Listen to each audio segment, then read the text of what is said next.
नमो भगवते वासुदेवाय। नमस्कार दोस्तों, उषा देवी पीएस मुहार चैनल पर आप लोगों का बहुत बहुत स्वागत है। कहिए कैसे हैं आप लोग? उम्मीद है अच्छे होंगे। यदि थोड़ी बहुत संघर्ष भरी जिंदगी हो तो उससे घबराने की जरूरत नहीं है, क्योंकि ईश्वर के सहारे हमें छोड़ देना चाहिए अपना कर्म करते हुए।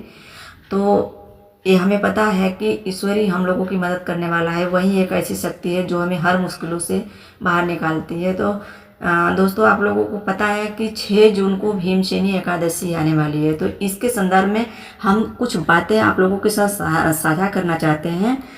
तो आइए उस बात को जाने कि आखिर में भीमसेनी एकादशी है क्या, इसे कैसे इसका व्रत किया जाता है, इसका क्या महत्व है। इसको जानने से पहले यदि आप मेरे चैनल पर नए हैं तो प्लीज़ मेरे चैनल को लाइक सब्सक्राइब करके कमेंट में ओम नमो भगवते वासुदेवाय अवश्य लिखें। जी हाँ दोस्तों, ये मंत्र बहुत ही ज़्यादा पावरफुल है। इसको बोल देने मात्र से ही हमारी आधी समस्या दूर हो जाती है।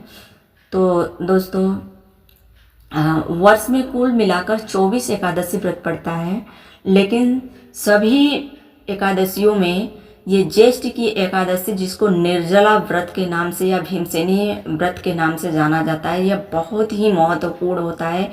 और यह एकादशी ज्येष्ठ महीना में शुक्ल पक्ष के एकादशी तिथि को मनाई जाती है, और इसे सभी 24 एकादशियों में सबसे ज़्यादा फलदायी माना जाता है।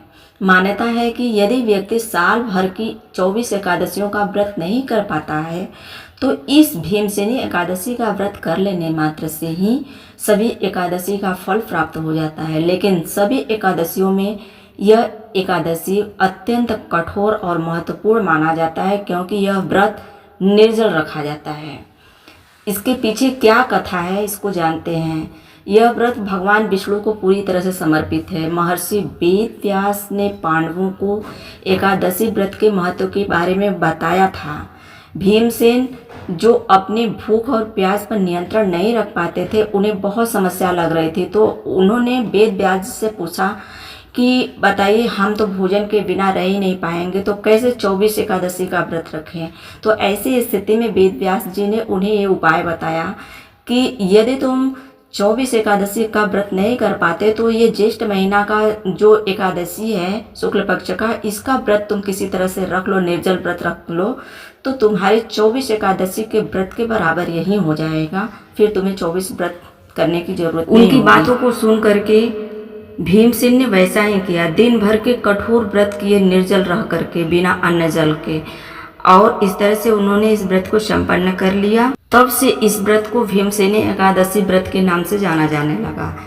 और इस व्रत को रखने की विधि क्या है, इसको जानते हैं हम लोग।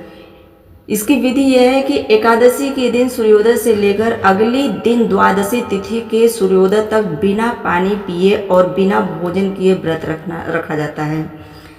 इस दिन भगवान विष्णु की पूजा की जाती है। व्रत के दौरान ओम नमो भगवते वासुदेवाय मंत्र का जाप करना शुभ होता है। द्वादशी के दिन सुबह स्नान करके विष्णु जी की पूजा करें और फिर दान पुण्य करके व्रत का पालन करें। जल और अन्न का दान करना विशेष फलदायी होता है। मान्यता है कि इस व्रत को करने से सभी पापों का नाश होता है, मन में, आत्मा में शुद्धि आती है, मोक्ष की प्राप्ति होती है, यानी जन्म मरण से मुक्ति मिल जाती है, वैकुंठ लोक की प्राप्ति हो जाती है, भगवान विष्णु की कृपा बनती है। जो भगवान विष्णु को अत्यंत प्रिय भक्त होता है उस पर माँ लक्ष्मी की भी असीम कृपा बनती है, जिससे जीवन में सुख, शांति, समृद्धि और धन का आगमन होता है। मानसिक और शारीरिक शुद्धि होता है। उपवास रखने में से मन शांत होता है और आध्यात्मिक चिंतन में सहायता मिलती है। हालांकि यह एक धार्मिक व्रत है, लेकिन बिना अन्न जल के रहने से पाचन तंत्र को आराम मिलती है, जिससे शरीर की आंतरिक सफाई और विषाक्त पदार्थ को बाहर निकलने में मदद भी मिलती है। शास्त्र के अनुसार ग्रहों के नकारात्मक प्रभावों में भी कमी आती है। इस दिन दान पुण्य करने का विशेष महत्व है।